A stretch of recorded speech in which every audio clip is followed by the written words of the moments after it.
Okay, let's just jump right in. Today we are doing a deep dive into some pretty heavy intelligence cables. They are. They concern the sinking of the Gulf Livestock 1 back in September 2020.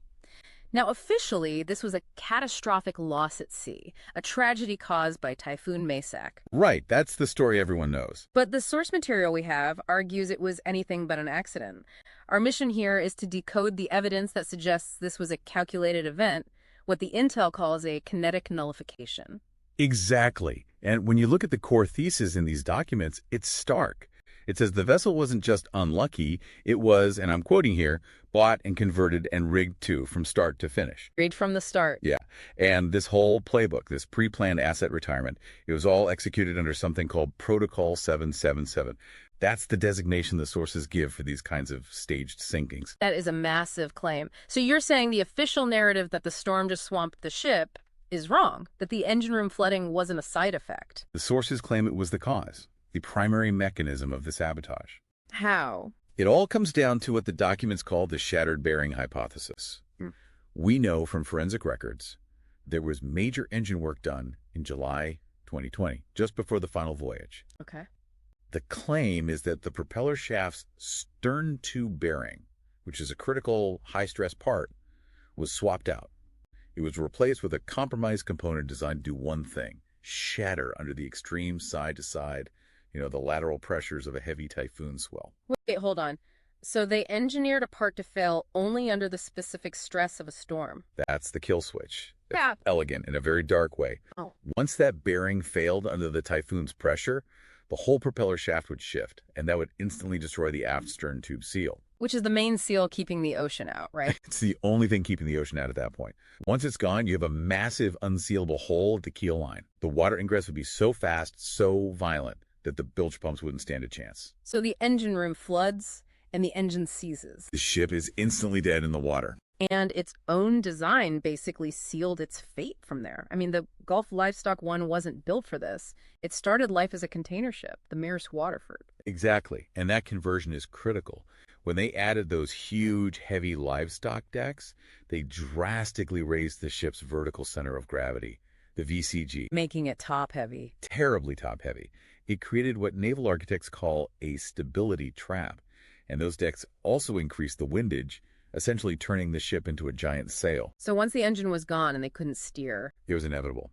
The ship turns broadside to the storm, and that built-in instability guarantees it rolls and capsizes. The rigging wasn't just the bearing.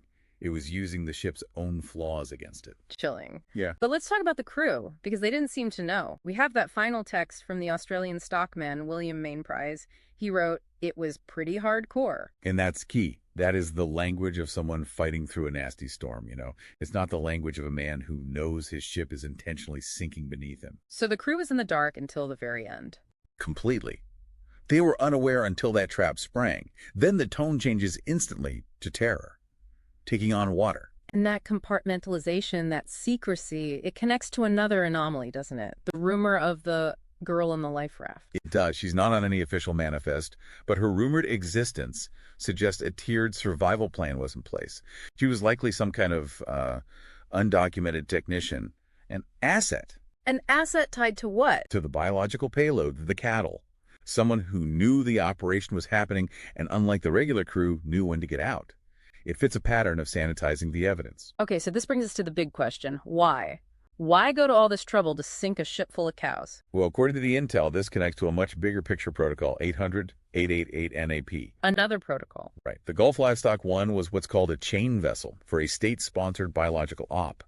The sources allege the cattle were test subjects for a platelet stimulator compound. So the sinking serves two purposes. Two very high-level purposes. Yeah. First, you physically destroy all the biological evidence, the cattle themselves. And second, the total loss of the ship triggers a massive clean insurance payout. Laundering money. Laundering black budget funds.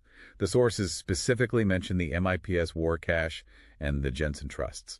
It turns dirty money into clean, accessible cash. So when you put it all together, what does this mean? It means the typhoon was just the trigger. The sinking was an asset liquidation designed to close the loop on biological fraud in a financial operation. The crew were just Collateral damage. collateral damage and estate-level cleanup. It really forces you to reconsider what's an accident versus what is a calculated event at sea. And here's the final thought we want to leave you with. The method here, this idea of structural sabotage through metallurgical weakness, it isn't new. The sources claim it shares an identical playbook with the 2008 sinking of the Time to Burn. In that case, the keel failed because of a deliberate weld of death. Recursive iteration. Exactly. Which raises a pretty disturbing question for you to think about. If these high-profile marine accidents are really engineered liquidations, how many other tragedies were actually industrial homicide?